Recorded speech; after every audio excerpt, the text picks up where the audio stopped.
So ask yourself right now, are your decisions actually yours? Or are you being silently played by masters of human behavior who know exactly which invisible strings to pull? It's kind of unsettling when you really think about it, right? But hey, understanding how these psychological gears turn is the absolute first step to making sure your mind stays your own. All right, let's dive right into this with number 1, the illusion of control. This is the foundation of the whole shebang, which leads us perfectly into trick number 2, the reverse psychology trap. Now, you and I both know humans share this incredibly stubborn trait. We instinctively want to do the exact opposite of what we're told. So, let's say you need a buddy to help you out with a project. A direct demand like, "Hey, do this work for me," is going to create instant friction. They might dodge it or just flat out say no. But take a look at that second option. "Man, I had this job, but never mind, it's honestly too hard, you probably can't do it." You aren't demanding a thing. You are issuing a direct challenge to their ego. Their internal monologue instantly shifts to, "Wait, what do you mean I can't do it? Watch me." You've just triggered a totally predictable rebellion, and you get exactly what you wanted without ever actually asking for a favor. Moving on to trick number 3, the master of choice. You see, true power isn't about strong-arming an outcome. It's about how you frame the options. People absolutely love to choose, but whoever designs the options is the one really pulling the strings. Think about it. If you ask a friend, "Want to go out?" you are leaving the door wide open for them to just say, "Nah." But if you switch it up and ask Pizza Hut or Domino's, you just change the entire game. You bypass the yes or no phase entirely. Now, they've got 2 options, sure, but both lead to the exact same result. They're grabbing food with you. They feel totally in control because they picked the spot, but the reality, you designed the menu. This whole concept is what the source calls controlled freedom.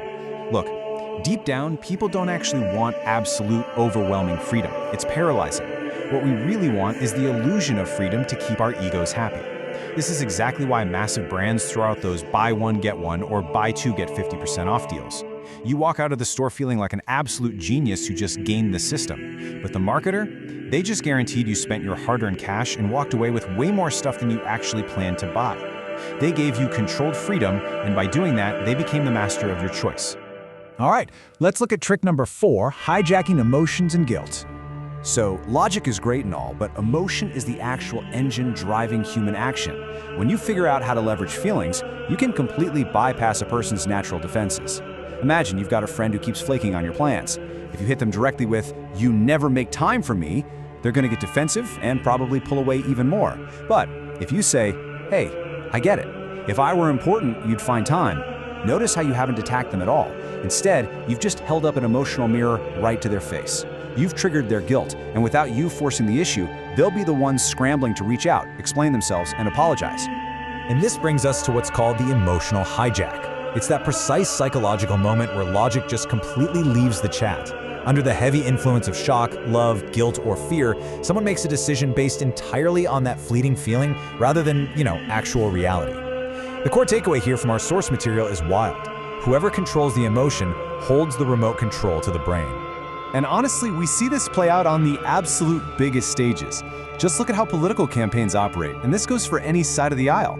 Politicians rarely win over huge crowds by calmly listing out dry, logical facts. Nope, they win by hijacking emotions. They craft these massive speeches designed to spark fear, ignite anger, or swell your chest with pride. Once they hook into your emotions, the logical arguments just take a back seat. You end up voting based on how they made you feel in that specific moment. Because people rarely remember the exact statistics you feed them, but I guarantee they will never forget how you made them feel. And now we've arrived at trick number 5, the power of silence. This right here is our final, and honestly, probably the most dangerous tool. Silence is real power. Think back to when you were a kid and you totally messed up. When your mom found out, maybe she yelled and scolded you loudly. Pretty scary, sure. But contrast that with your dad finding out. Instead of yelling, he just looks at you. Completely, freezing, terrifyingly silent. Yeah, that silence is infinitely more intense than the loudest shouting match. So why does silence work so incredibly well? Because the human brain absolutely panics when there's a void. It hates it. If you want to pull the truth out of someone, just look at them, say, "I know everything," and go dead silent. Their anxiety and guilt will absolutely skyrocket, and they'll just start rambling to fill that awful, uncomfortable silence, usually spilling the exact truth you were looking for anyway. Or say you're in an argument. If you don't shout back but just hold steady eye contact with a slight smile, the other person will actually start to doubt their own words. The arguments crumble in their own head. By saying absolutely nothing, you're asserting total dominance over the situation. Finally, number 6, mastering the mind game. Because now it's time to actually do something with this. Look, having all this knowledge without applying it is just party trivia. How do you step out of the matrix and stop being manipulated?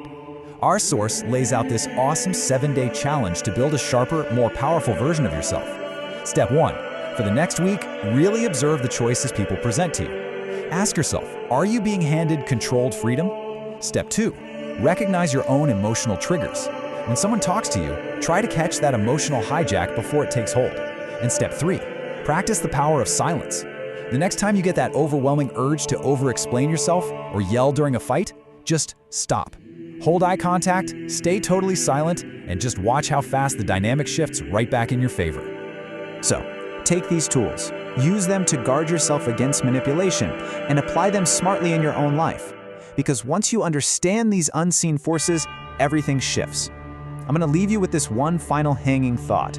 The next time you make a really confident, decisive choice, stop and ask yourself,